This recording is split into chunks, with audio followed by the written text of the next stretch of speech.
Welcome to Speaking the Language of the Soul global event, in which we will gather for powerful conversations with scientists, wisdom keepers, shamans, and healers to reveal and restore our relationship to the divine and to uncover the truth of who we really are.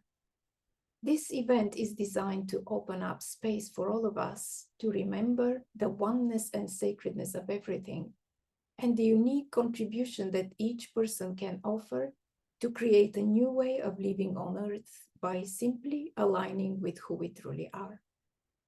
Here you are invited to tune into the wisdom and the healing energy created in these conversations and experience your own deep healing as well as healing the collective.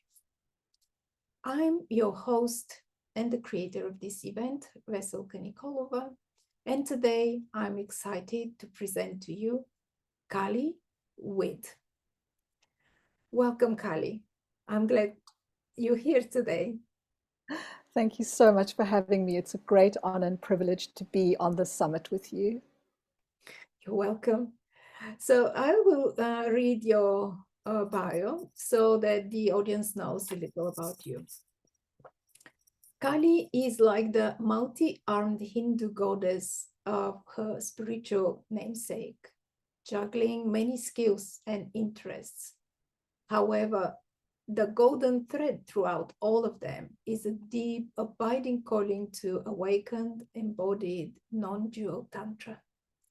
Kali's own healing came about through the balancing and integration of extreme polarities, which manifested in the body as endometriosis and in the mind as bipolar disorder. Both those cause and cure is considered mystifying by the medical fraternity. Kali's spiritual soul quest took her on a long, dark journey of the soul, with many initiations and deaths along the way. Yet here she stands, healed and whole. I'm sorry, and ready to share her story and support to all those who find to themselves divided, split, polarized, and lost. In retrospect, she recognizes how her soul prepared her for her path and purpose, and how everything is indeed perfect from the perspective of the soul. Kali is a Dakini, which in the tantric tradition means that she embodies awakened feminine consciousness. Kali is a bliss dance teacher. She is a cuddle party workshop facilitator, facilitating deep work about non-sexual loving touch, which we all need. As well as she is the founder of the Red Tent movement for women in South Africa. Her mission is to contribute to the awakening of the deep, mature feminine and masculine consciousness in all beings, unified, harmonized, and balanced within our hearts in order to birth the new earth. I am very excited to speak with you today on your topic, Kali, which is how our souls can lead us to healing the deep split within human consciousness. And you can talk a lot about that from your personal experience. So could you tell me a bit about your personal story of healing and the extreme split manifesting in your body and the intense polarity of your mind? Well, thank you very much. It's a topic I haven't really spoken about publicly before, and so this comes really from the depth of my being, and it's something I wish to share with the world because I do believe it's medicine for anyone who is noticing that there is some kind of division, internal division or splitting in the body-mind. And when I look back on my childhood, I can see why the split occurred so intensively in both my body and in my mind, because I grew up in a household where my mother and father were very split from each other In fact, they actually lived on opposite sides of the house. And they would speak to us, the children, and say, tell your mother this and tell your father that. So I grew up in a home that was intensely divided, and that showed up in the way I orientated in the world. I showed up as a being that was divided and polarized, but I didn't know it at the time. It's only been as I've done my inner work that I began to realize how much that split in my childhood was playing out in me. And so the first big division that happened in my life that I became aware of was being diagnosed when I was trying to have children, which was called endometriosis. And at the time, I'd never heard of it. And when I speak of it to many women today, they go, endo what? It's not something that even today, 21, 22 years later, after I was diagnosed with it, do women even know much about it. So what it is it's the endometrial tissue that lines the womb, that when we have our period, when we menstruate, instead of all that endometrial tissue being shed and coming out the body, some of it, nobody really understands why, some of it in some women gets absorbed up into the abdomen, and it gets stuck on all the different organs in the lower abdomen. It gets stuck on the nerve endings and becomes scar tissue. And then every time you menstruate again, more of it gets absorbed. So it's a chronic and debilitative condition, because it gets worse with every single period. And the body sees that scar tissue as foreign. So every time you have your period, it tries to get rid of it. So it's almost like having labor contractions. It's incredibly painful.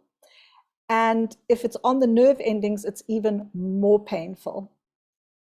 And it not only affects us physically, but it also affects a woman's mood. It's because it's so painful, debilitating, and it comes about every single month, it can lead to deep depression, lethargy, a feeling of being, not a real woman, because often women with endometriosis cannot fall pregnant.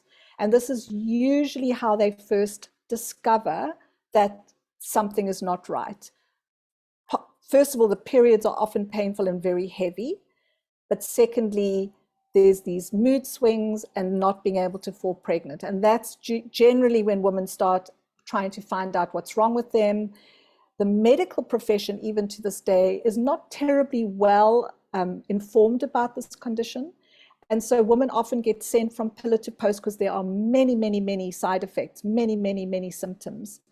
And it takes a long time. And they say it's an average of 10 years before a woman gets correctly diagnosed. Now, in 10 years, she might have missed the window for her childbearing years. Luckily, mine was diagnosed within 3 years of me wondering what on earth was wrong with me. And so I got told, well, you have endometriosis. And for years, I suffered with it. And you can have a laparoscopy, which is where they put a little thing through the belly button and they laser out the endometrial tissue, which for a while helps with the symptoms. It can lessen the symptoms, but because it's not a cure, it comes back. Once you menstruate again, it comes back. And so often what doctors suggest is, just have your womb taken out, which is a very extreme thing to do, just have your whole womb removed. And that puts you into premature menopause.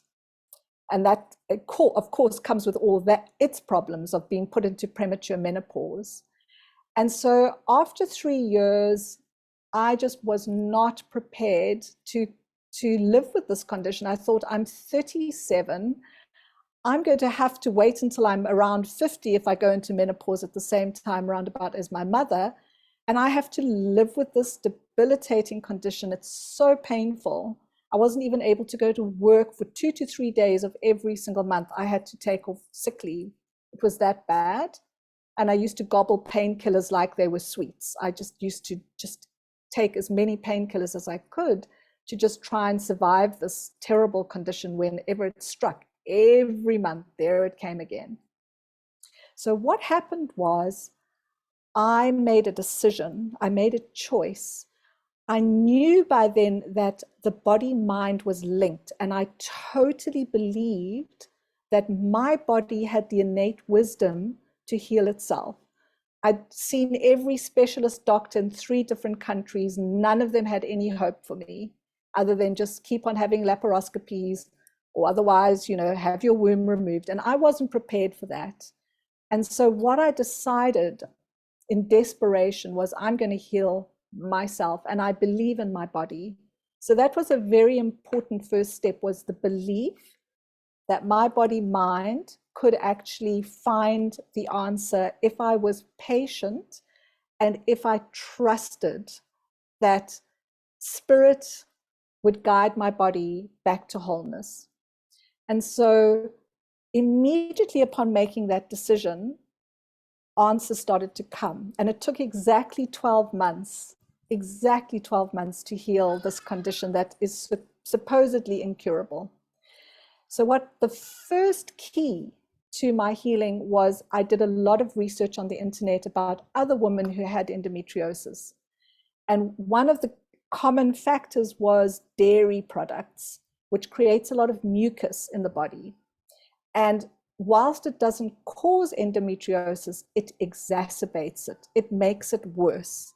So I cut dairy out completely for an entire year. And I'm not very good at following diets or anything like that, but I was so determined that I totally cut out dairy for a year. And the first thing I noticed was there was an improvement in my condition. It didn't get better, it wasn't healed, but there was an improvement in the amount of menstrual blood that was pouring out of me every month, and the pain levels came down a bit. So that was, yay, step number 1 towards the healing. Then a little bit later, I was living in London at the time, and I was all the way over in New Zealand on holiday visiting my family, and I was at a barbecue, and this nurse came up to me and she said, your husband was telling me you have endometriosis, and I have something that can help you. I said, please, anything to help me. And she said, your progesterone, the hormone, key female progesterone, female hormone progesterone, is out of balance. You either have too much or too little. And how she explained it was, she said, progesterone is the precursor hormone that if it's out of balance, then your estrogen and your testosterone will also be out of balance, and that creates all sorts of problems in the body. So she recommended that I use a natural progesterone cream of quite a high concentrate, and that I rubbed it on the soft parts of my body twice a day, every day, so on my underarms and my breasts and my belly, until I menstruate, and then for the days that I'm having my period to stop, completely stop. And then once the period was finished, to go back to using it twice daily, which I did. It made sense to me when she said the progesterone, once that comes back into balance, your other hormones will come back into balance. And after a couple of months of doing this, I noticed another uptick in the lessening of the symptoms. They got so much more bearable. And I was like, yes, this is fantastic. This is definitely another step in the healing. But there was one final key, if you like, to unlock the complete healing. And that was on the deep emotional level and on a belief system level, which is actually where all dis-ease sits. It sits in the emotional belief system realm of the body. And if only medical doctors would have a more holistic view of the body mind, we could heal pretty much every chronic disease quite easily and without a lot of drugs and all of that stuff, which has so many side effects. So the last key, and I'm going to hold up the book that held the key. It's this one. I don't know if women who are watching this know this book, Women's Bodies, Women's Wisdom. It's by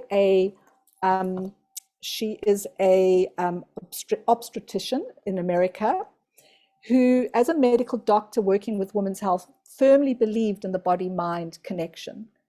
And so she talks a lot about what is underlying lots and lots of these conditions that particularly plague women. So I looked up endometriosis. I just looked it up, and there it was. And it said, endometriosis is a competition between two diametrically opposed beliefs. So they are pulling in opposite directions. And this is why the body's blood is pulling in two opposite directions. Instead of it all flowing out, it was also flowing up against gravity even. So it's two opposing belief systems. And of course, because it's appearing in the fertility area of the feminine, it had to do with my beliefs around having children, being fertile, being in a woman's body. So I meditated on that, and I asked myself, what on earth could be those two things that are pulling in opposite directions? And then I remembered the words of the second gynecologist I went to see. And his words were, Kali, you have created the most effective contraceptive system in your body that I've ever seen, ever. Like, you can't even fall pregnant artificially, like if we did artificial insemination, because I had so much scarring on my womb that they felt that the little embryo would abort or miscarry. And the other thing is, I couldn't fall pregnant naturally because every time a woman ovulates, I don't know if women know this, but the body is so wise, it's so clever. So when you ovulate, the mucus in the lining of the womb changes, and it allows sperm, when you make love, it allows sperm to enter through the body, to live, and to go into the fallopian tubes, and hopefully, if you're wanting to fall pregnant, fertilize an egg. But when you're not ovulating, it kills the sperm, because if it didn't, all that sperm would go into the fallopian tubes and back up, and it would become septic and horrible and toxic. So what it does is it kills the sperm, so the sperm are immobilized, and then your body flushes out the dead sperm. But only when you ovulate, when there's that window of opportunity to fall pregnant, the mucus doesn't kill the antibodies. Sperm, it sees as antibodies until it's needed, and then it's good stuff, right? My body didn't change. Even when I was ovulating, my mucus in the lining of the womb killed everything. Kill, kill, kill. It was a kill zone. Just nothing survived. So I remembered those words. I remembered Dr. Jacobson said to me that my body has created the most effective contraceptive system so that I cannot fall pregnant naturally or artificially. So then I knew that's where the answer lay. And then I remembered when I was a teenager and in my early 20s with my first boyfriend, there were many times I didn't take my pill consecutively. You know, I was out partying and stuff like that, or I was studying hard, and I would forget. And then I would take 2 or 3 all at the same time.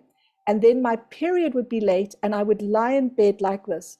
Please don't let me be pregnant. Please don't let me be pregnant. Please don't let me be pregnant. Because I didn't want to fall pregnant when I was still studying. I didn't want to fall pregnant because I wanted a career. And I only wanted to fall pregnant when I got married later in my 30s and when I was ready. You know, like, my body mustn't do what I don't want it to do until I'm ready. So what I did on a very deep level, because I remember in my bed for hours begging, please don't let me be pregnant. Please don't let me be pregnant. And so what my body did was it created this incredibly powerful contraceptive system.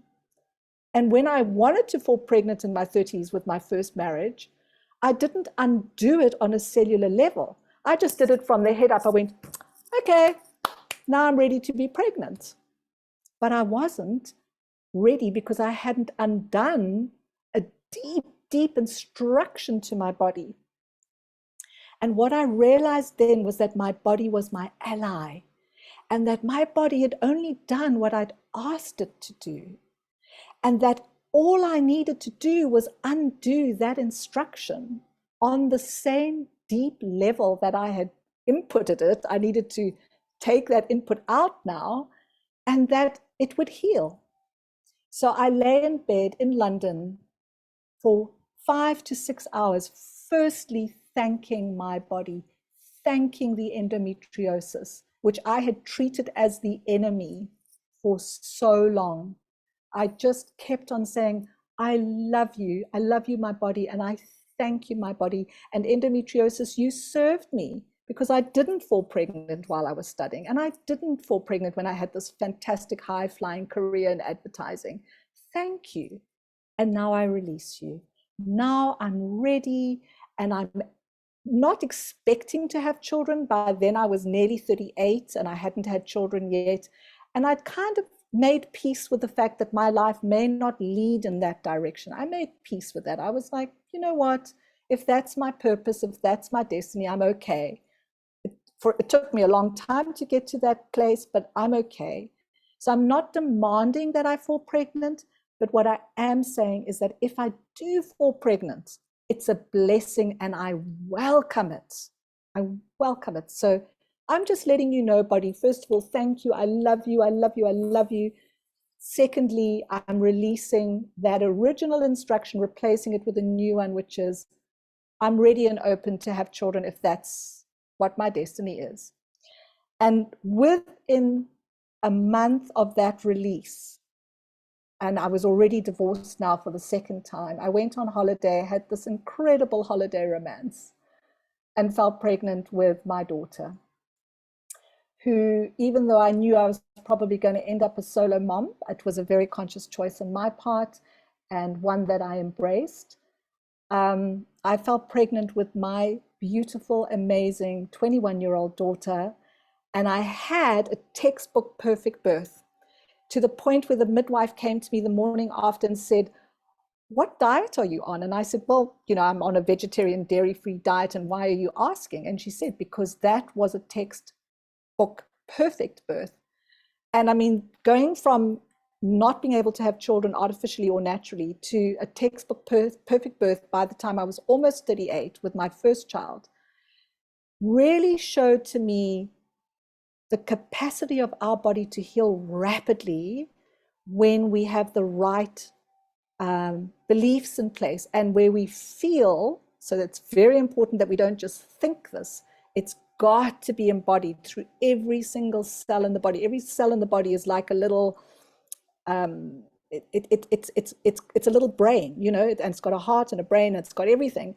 And it's sensing every single cell. So you've got to flood the body with that new coherent message. And the minute it gets it, and I'm saying this, whether you are suffering from cancer or diabetes or any of these chronic illnesses, if you can find the root underlying belief system and cause, you may not, it depends on how far you are in this illness and how old you are, but you can definitely bring a lot of it to peace, if not completely heal.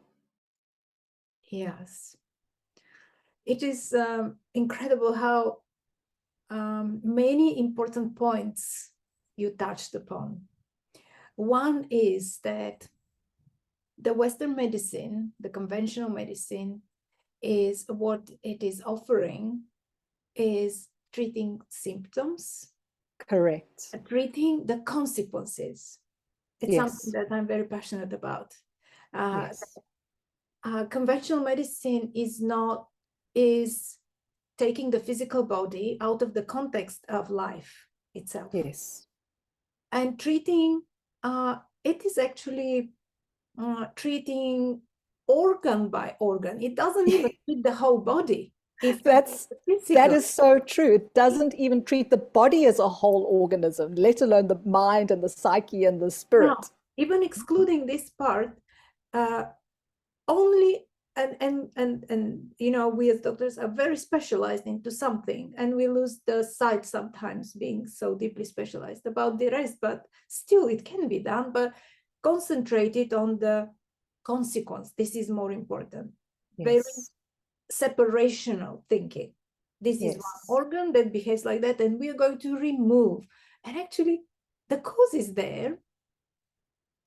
It's not obvious though. It's not obvious. The It's hidden abstract. You realm. see, it's not tangible. It's No. something that resides in the etheric realm. Yes. Yes. So this is number one, what you say, and we have to embrace that. But I believe many are realizing, and many now listening to that may relate to what you're saying, or may know someone that this conversation will be enlightening for them. That there is a deep healing, that there is a deep root cause, and it lies Yes. in the hidden, and it's in the emotional and belief systems we've got. And I'm kind of browsing what the thoughts that I got while we were talking. First, we are powerful creators, and you Very. demonstrated it through your thoughts to create first the disease. Your thoughts, your prayers, your emotions you put into this prayers, manifested your disease.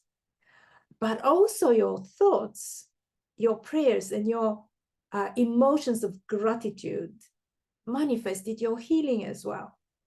I'm Yes. so glad and happy how nicely you actually presented how our mind can be of service to our body, and how it can Yes. be detrimental to our body.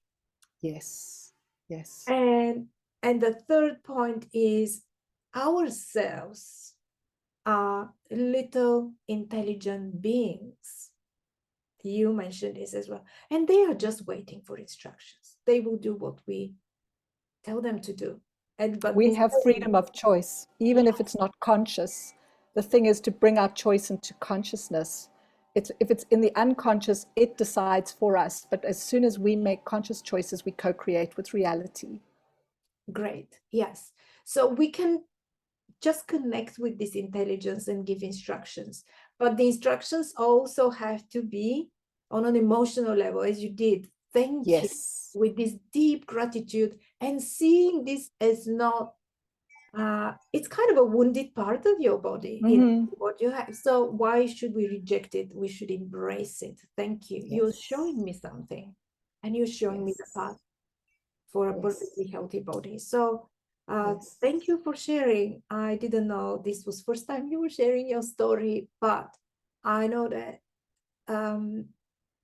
this is very powerful for people to know that you've gone Yes. through that, and you live that, and you are out of it, and you made the choice. Yes. Yeah, I think it's such an important thing to share our personal stories, because many women and many people are suffering from so-called incurable diseases and suffering really badly, and not finding a community or someone who can share their story. So they feel very lonely, very isolated, and often very shamed. And when I speak to the next condition, which is bipolar disorder, there's a lot of shame around psychiatric illnesses, and they're even harder to cure because it's even more abstract and even less tangible.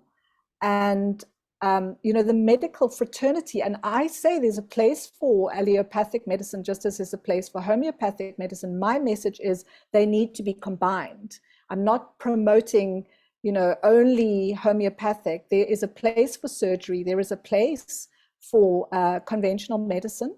But what my message is that it needs to be holistic. Just like my body was split, it was splitting, it was divided. The medical world, the world of healing and medicine, is split. And so we need to bring that back together as well. yes, that's absolutely true. And you already touched upon the bipolar. So the summary is, physical illness can be healed. Yes. And it's a matter of choice, and it's a path to come back to wholeness. Your body It's a actually, teacher. It's yeah, a great teacher. Without the endometriosis, I wouldn't have gone on the path of healing that I went on, I wouldn't have appreciated motherhood the way I did. Wouldn't have loved my body and really honored my body the way I do now. I used to judge my body terribly, like many women do, very critical of my body. So it's, you know, these so-called curses or things that we have to struggle with are very often, they're opportunities. They're opportunities for growth. And they become great gifts, actually, when we can see in hindsight just how existence was guiding us. And that's the soul, you know, it's the soul guiding us and growing and expanding our hearts and our capacity to feel and our capacity to be compassionate beings. Yes, yes. So much. I so much resonate with that. So could you now talk about, so this relates to endometriosis, cancer, autoimmune diseases, which are very widespread. Very. So anyone can apply to something because we are quite a sick Yes. population of human beings, I would. I would say, Yeah. yeah, the consensus reality is pretty insane. It's been normalized. We're so used to living in an insane society that it's become very normalized. But if you really look at it, it's not natural. We're not living in accordance with the laws of the universe, with the laws of Mother Nature. And this is why there's so much mental illness and so much physical illness. It's got less to do with the food that we're eating. You know, a lot of people will focus on food. And yes, our food could definitely be healthier and more holistic. But it's much deeper than that. It goes to the split in the soul, the split in our hearts, in our minds, in our bodies. And when we heal that, everything else then starts healing. It becomes a virtuous circle rather than a vicious cycle. And so the bipolar, what happened was I had my daughter at 38, and by 40, I was not doing very well mentally. I was suffering from deep and long bouts of depression. And being a solo parent, I was a single parent. It was difficult to parent a young girl and work and be the breadwinner and just have time for myself as well. And I was really struggling. And then I'd have these bouts of high energy, like, you know, sort of big rushes of energy that didn't last very long. So I was more on the depressed side than I was on the sort of manic side. But I was cycling between those two emotional phases quite quickly. So I went to see a therapist. She was a psychoanalyst, so she came from a Jungian background and could do dream analysis. And also what I love about psychoanalysts is they look at the whole body mind, and they look at the dreams, your dreams as well, and they look at the spirit of the person, which I really resonate with. And she quite quickly diagnosed me as having a bipolar pattern playing in me. As I said, I don't say I am bipolar. I say I have a bipolar pattern playing in this expression of totality. It's just a pattern and it's just playing. It doesn't define me and it doesn't limit me. In fact, if I consciously choose to work with it as an ally and as a teacher, it's actually a great gift. So at the time, I didn't see it like that though. She said I was, like with the endometriosis, it was extreme. My pattern has always been of extreme polarizing, extreme division. And so she said, you have the most intense bipolar pattern that I've ever diagnosed in anyone. And that came as a huge shock to me because I didn't know I was bipolar or had bipolar. And that it was so extreme also came as a big shock to me. I really was horrified and deeply ashamed. I felt terrible shame at this diagnosis. And it took me many years actually to be able to speak that to my friends. And now I speak it to people I work with. And now I'm speaking it for the first time really on a global level because there was so much shame around it. However, I knew she was right. Deep in my body, I could feel this is the correct diagnosis, even though I don't like it. And what I came to realize was that it had to do with my ancestry and it had to do particularly with my mother and father. I just knew that this dis-ease in my mind, the splitting, had something to do with my parents, especially as I mentioned right at the beginning, they lived at opposite ends of the house. They never spoke to each other. They only spoke through the children to each other.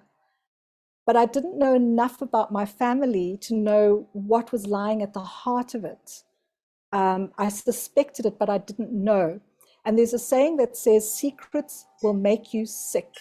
And I knew that in the family closet, there were all these skeletons, and I didn't know what they were.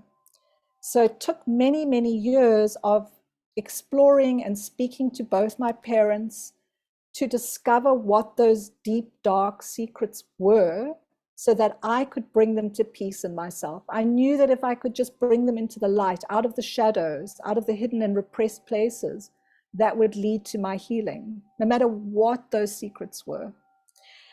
And the first big, big secret that I discovered was that my father, when he was a young policeman in northern Rhodesia, which is now called Zambia in Africa, him and his policeman friends were drunk one night coming home from the club, and they accidentally ran over a beggar who was quite well known in the village, who was on the side of the road, and they killed him.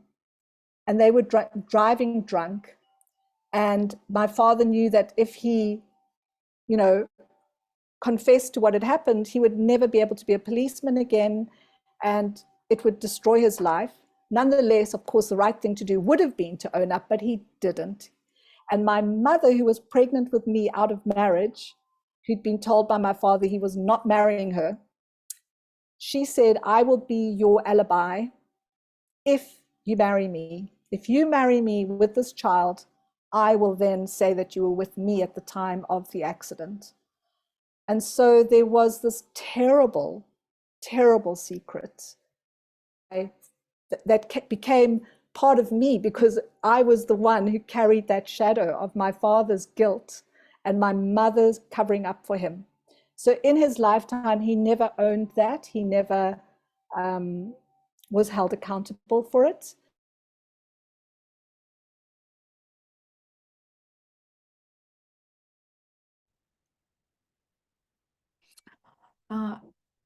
Apologies here because we had little internet disconnection, and now Kali is continuing her story.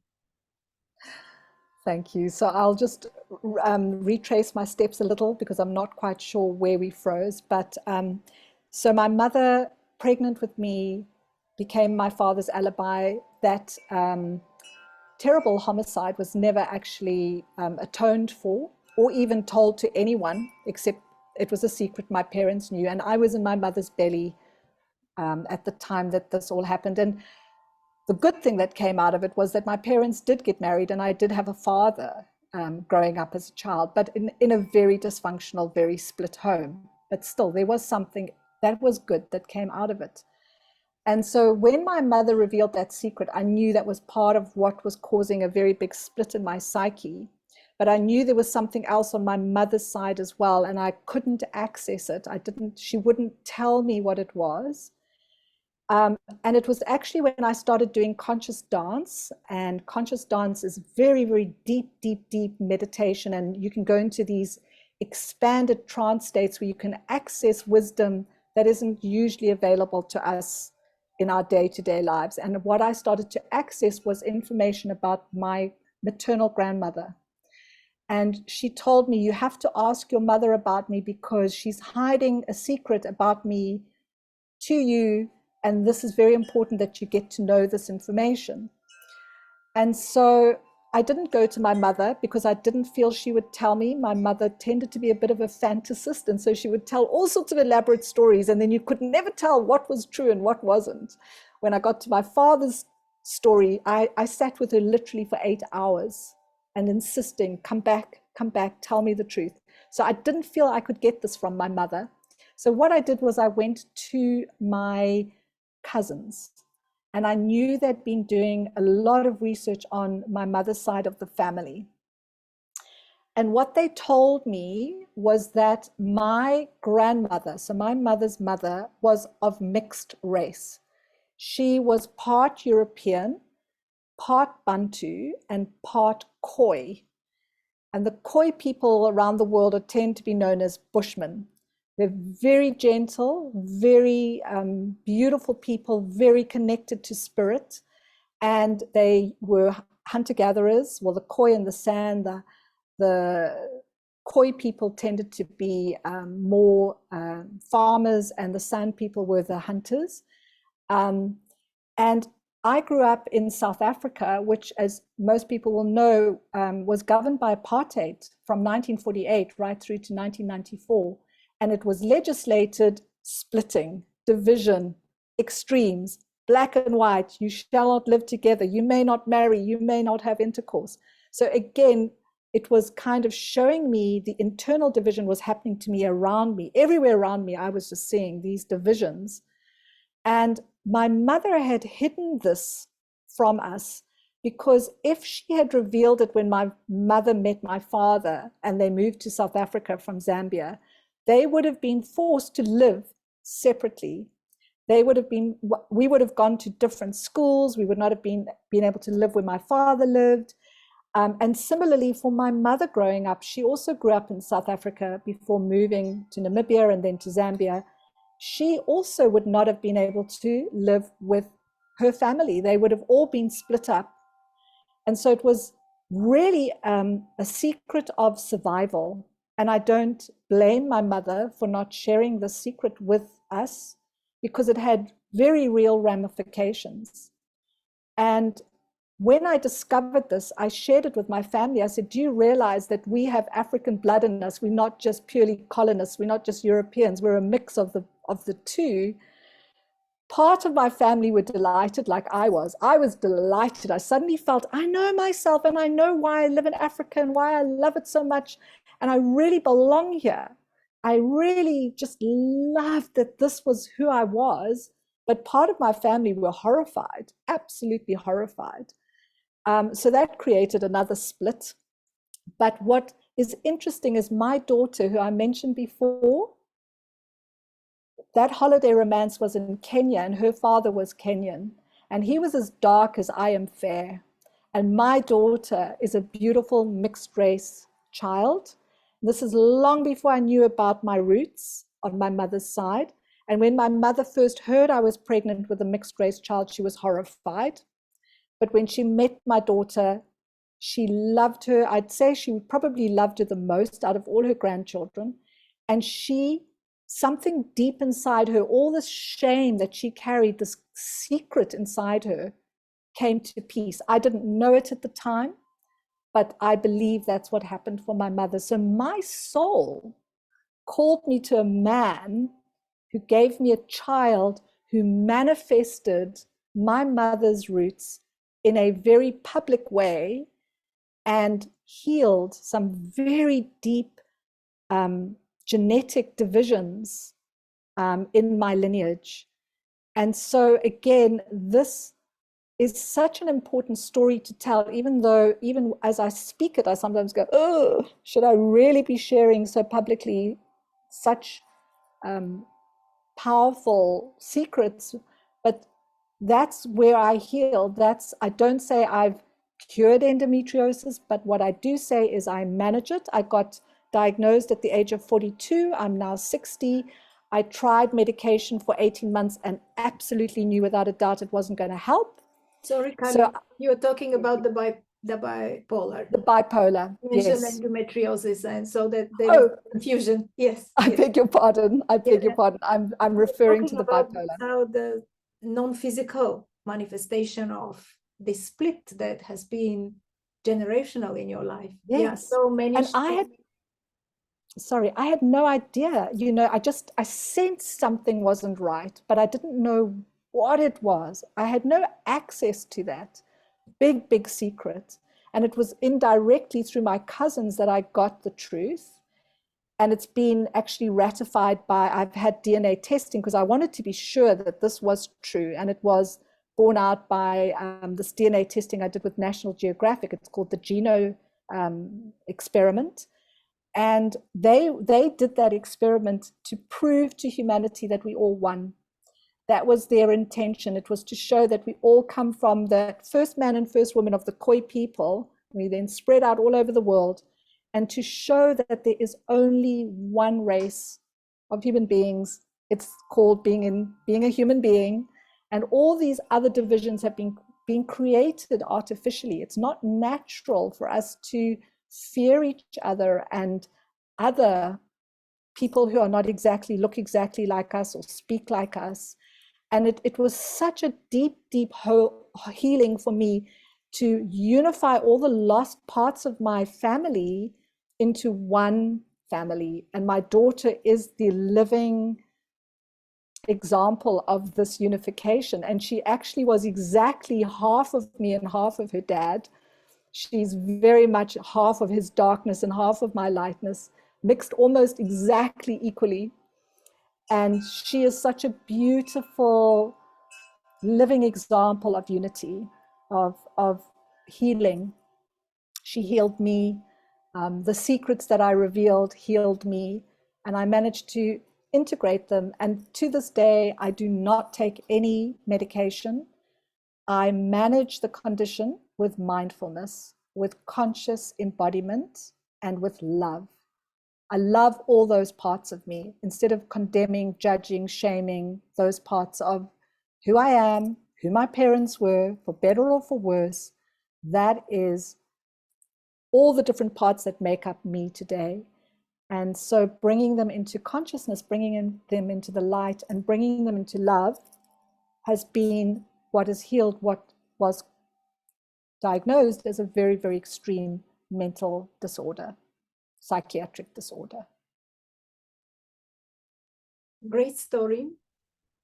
Great story. Thank you for sharing. I could feel your discomfort a little bit, but it's the greatest contribution here that you're doing, because firstly, mental disorders are quite widespread. And I know from colleague psychiatrists who told me years ago that over 90%, even more than 90, I think was the figure, are labeled organic psychosis, but they're not really that.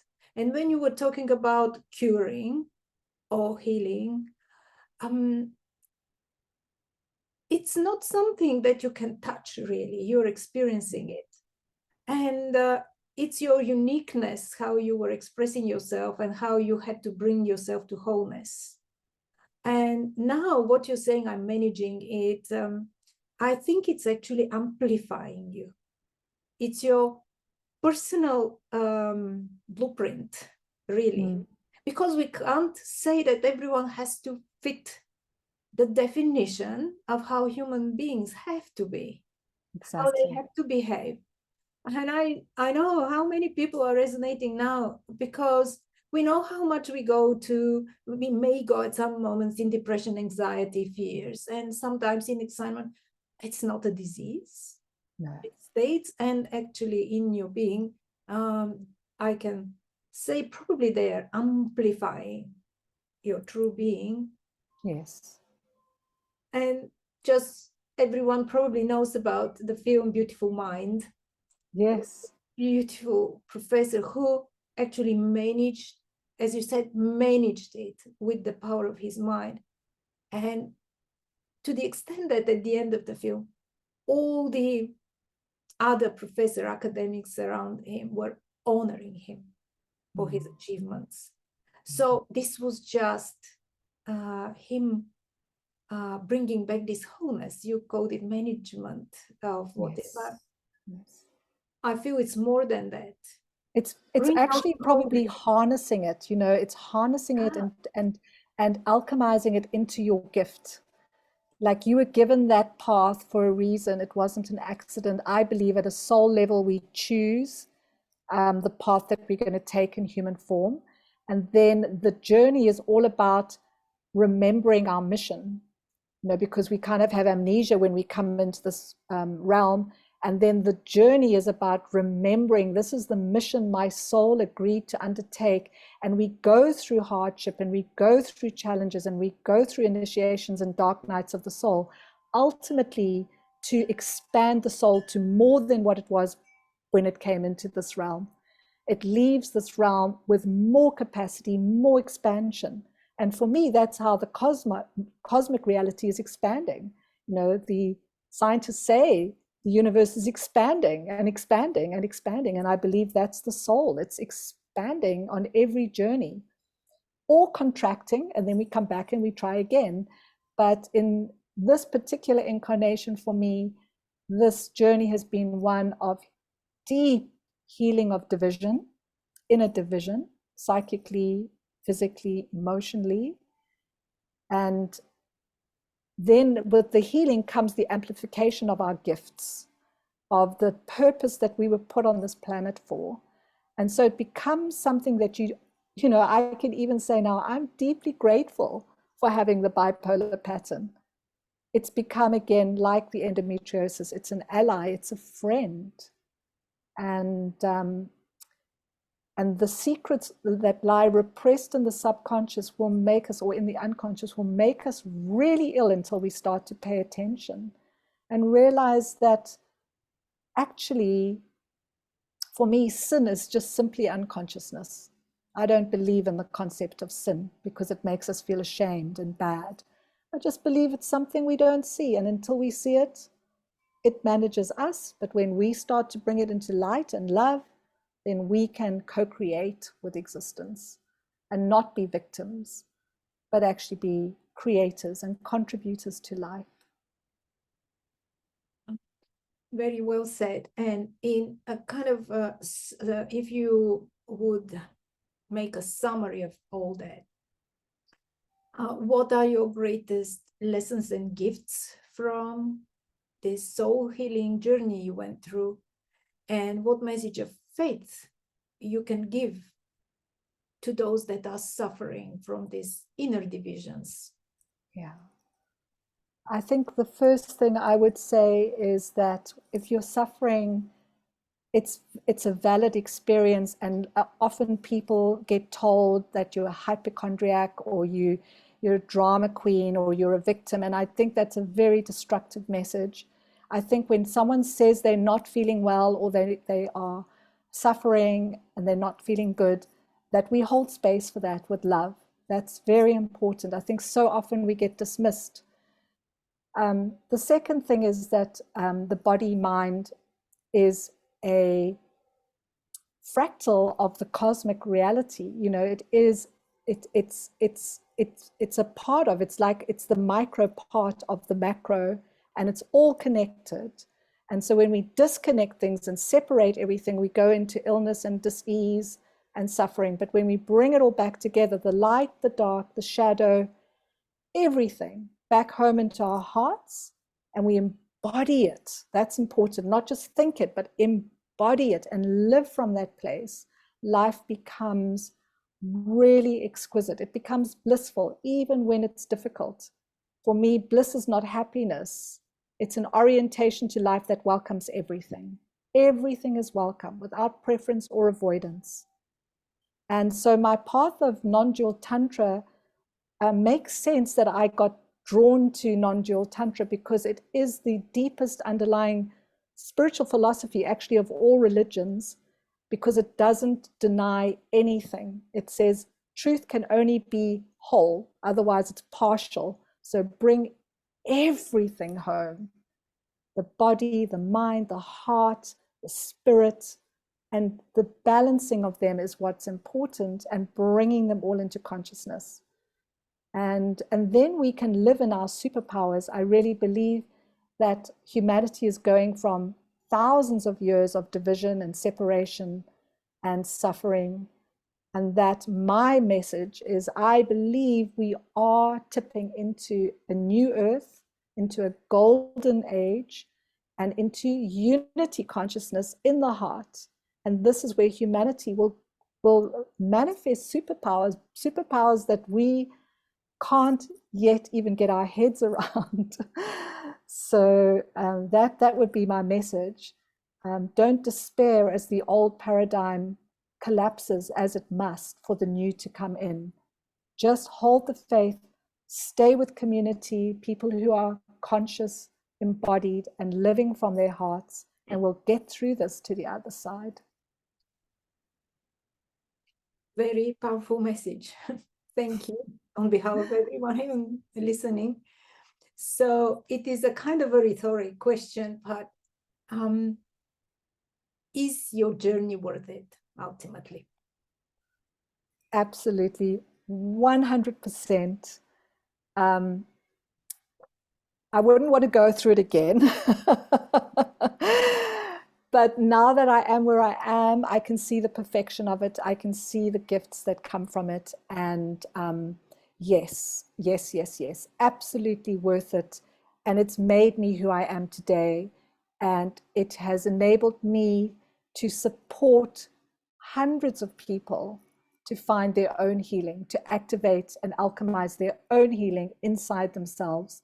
And for that, I receive a lot of fulfillment, a lot of reward, and it brings a lot of joy into my life. And so, yes, it's worth it. Thank you so much, Kali. Thank you for being here. But before we wrap up and just end our conversation, I would like to make sure that we are mentioning about your gift to our audience here. And it is to our online Bliss Dance drop-in class, a tantric movement practice of awakening.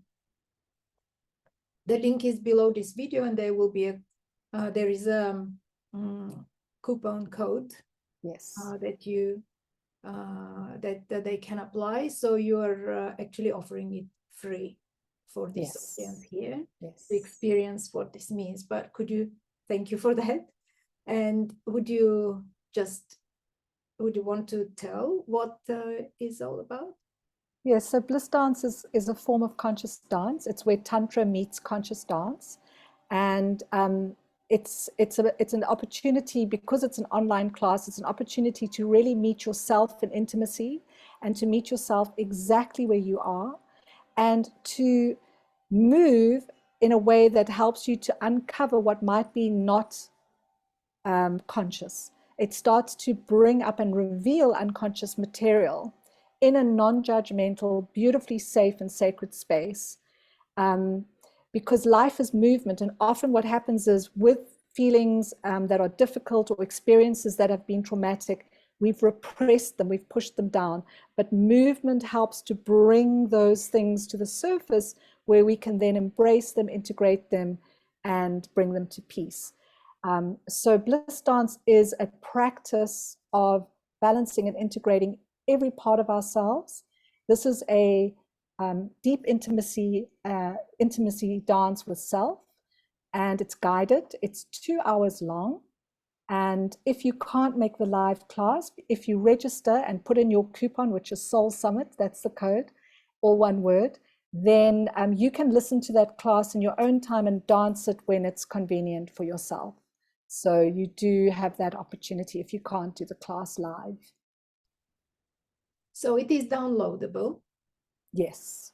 Okay. And it can be repeated, I believe, when you download it, and we can repeat it and probably heal on a deeper level each time. Yes, exactly. Even if you did the exact same dance over and over again, it would always be a different experience. So I think the link stays live. It doesn't have an expiry date. You can go into that link once you receive it in email, and you can dance to it again and again. And then if you want to join the monthly classes, you're very welcome. They're every single month on a Wednesday, once a month. And if you join the academy that this bliss dance is given through, Shakti Shiva Academy, and you join their monthly membership called Fire Starters, it's $29 a month. First month is free.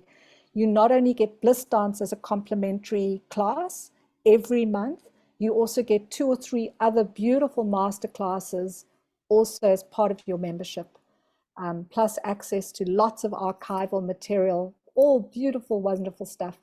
So you're very welcome to join me every month in my bliss dance classes. Just occurred to my mind, can men join that? Yes, good question. Absolutely. Bliss Yeah. dance is for men and women. Yes. Okay. Because we mentioned how much you love working with women and it's understandable why, but it's equally beneficial for men as well. Very much so. Our audience, so they're invited. Absolutely. And, you know, for men, it's a little bit more difficult to access our emotional, internal reality. And so dance is a fantastic modality for men to access their inner feminine and their emotions. And so bliss dance is wonderful for men as well. Highly recommended for men. Thank you, Kali. Your website link is under your bio here, under the video, so everyone can go and check all these beautiful offers that are obviously there, and with a larger description what they're going to get from that. Thank you, and thank you for this beautiful conversation with so much wisdom that you actually achieved through your personal soul journey, which is very valuable. And thank you for this vulnerability that you showed now, to speak so publicly for that. But it's invaluable, and I think it was the time, because everyone is ready to receive as much truth and as much healing they can possibly handle. So yes, I love the saying, the truth shall set you free. I really believe that. It's time to bring everything into the light, into the loving light of consciousness. So that would also be a message. The truth will set you free. Yes, that is a powerful message too. And thank you again for joining us, sparing this time, for being here with us. And I thank everyone watching also for joining us, and hoping that they received a lot from this conversation. Yes, thank you so much to everyone who has taken time out to invest in the summit. And there's so much wonderful and liberating material in the summit. So yeah, I encourage everyone to watch all the speakers. There's a lot of value. Thank you to you, Veselka, for hosting this very important summit at this time. Thank you, Kali. Yes, it feels very true that what you said about the speakers. Yes, please, everyone, go and watch every speaker. There is an incredible collective of speakers here. My mind was blown up, you know, who said yes to my invitation. So really invite you to go and check everyone. So Kali, thank you again, and thank you everyone. Bye. Thank you. Bye-bye.